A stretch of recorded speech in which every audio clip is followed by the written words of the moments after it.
اتنا بڑا بادشاہ، پوری دنیا پر بادشاہی، لیکن اللہ نے ایک ادنا سے مچھر سے اس کو رہتی دنیا تک کے لیے عبرت کا نشان بنا دیا۔ نمرود بادشاہ کا پورا نام نمرود بن کنعان بن سام بن نو تھا۔ اس کا پایہ تخت بابل تھا۔ دنیا کی مشرق و مغرب کی سلطنت رکھنے والے 4 پیدا ہوئے، جن میں سے 2 مومن اور 2 کافر تھے، حضرت سلیمان بن داؤد اور حضرت ذوالقرنین، اور کافروں میں نمرود اور بخت نصر۔ کیونکہ ایک عرصہ بعید سے یہ بادشاہ چلا آتا تھا، اس لیے دماغ میں رعونت اور انانیت آ گئی تھی۔ سرکشی اور تکبر اور غرور اس کی طبیعت میں سما گیا تھا۔ بعض لوگ کہتے ہیں کہ 400 سال تک حکومت کرتا رہا۔ نمرود بن کنعان بڑا جابر بادشاہ تھا۔ سب سے پہلے اسی نے تاج شاہی اپنے سر پر رکھا۔ اس سے پہلے کسی بادشاہ نے تاج نہیں پہنا تھا۔ یہ لوگوں سے زبردستی اپنی پرستش کرواتا تھا۔ کاہن اور نجومی اس کے دربار میں بکثریت اس کے مقرب تھے۔ نمرود نے ایک رات یہ خواب دیکھا کہ ایک ستارہ نکلا اور اس کی روشنی میں چاند، سورج وغیرہ سارے ستارے بے نور ہو کر رہ گئے۔ کاہنوں اور نجومیوں نے اس خواب کی یہ تعبیر دی کہ ایک فرزند ایسا ہوگا جو تیری بادشاہی کے زوال کا باعث ہوگا۔ یہ سن کر نمرود بے حد پریشان ہو گیا اور اس نے یہ حکم دے دیا کہ میرے شہر میں جو بچہ پیدا ہو وہ قتل کر دیا جائے اور مرد عورتوں سے جدا رہیں۔ چنانچہ ہزاروں بچے قتل کر دیے گئے، مگر تقدیر الہی کو کون ٹال سکتا ہے؟ اسی دوران حضرت ابراہیم علیہ السلام پیدا ہو گئے اور بادشاہ کے خوف سے ان کی والدہ نے شہر سے دور پہاڑ کی ایک غار میں ان کو چھپا دیا۔ اسی غار میں چھپ کر ان کی والدہ روزانہ دودھ پلایا کرتی تھی۔ بعض مفسرین کا قول ہے کہ 7 برس کی عمر تک، اور بعض نے تحریر فرمایا کہ 17 برس تک آپ اسی غار میں پرورش پاتے رہے۔ نمرود نے اپنی سلطنت بھر میں یہ قانون نافذ کر دیا کہ اس نے خوراک کی تمام چیزوں کو اپنی تحویل میں لے لیا تھا۔ یہ صرف انہی لوگوں کو خوراک کا سامان دیا کرتا تھا جو لوگ اس کی خدائی کو تسلیم کرتے تھے۔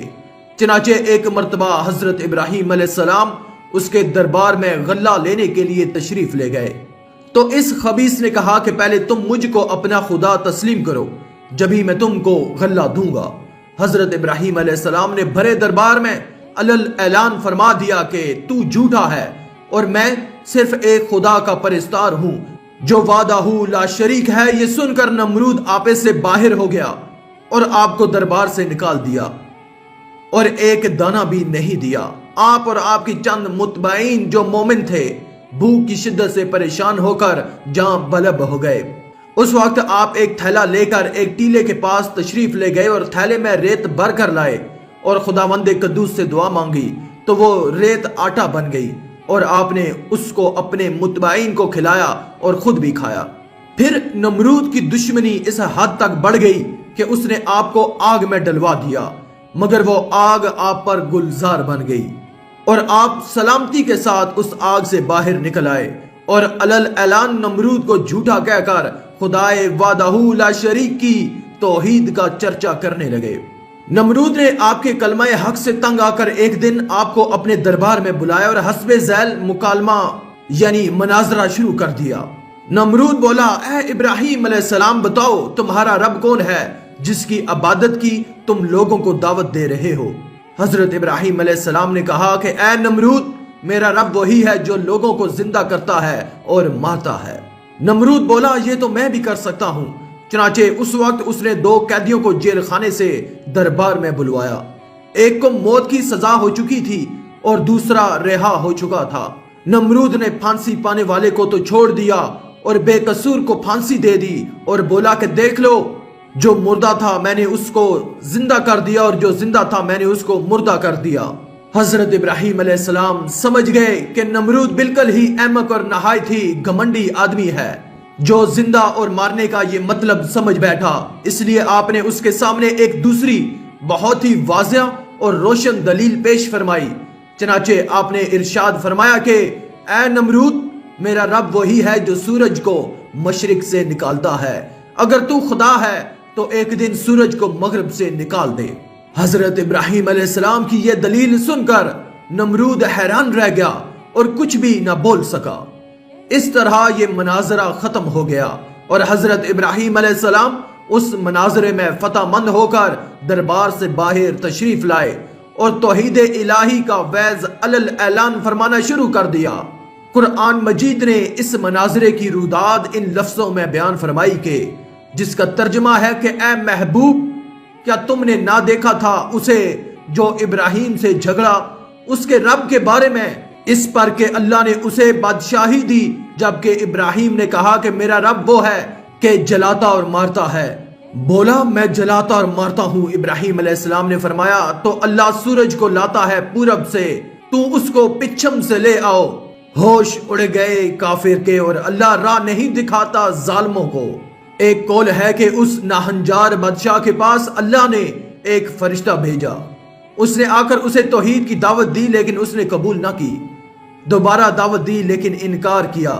تیسری مرتبہ اللہ کی طرف بلایا لیکن پھر بھی یہ منکر ہی رہا۔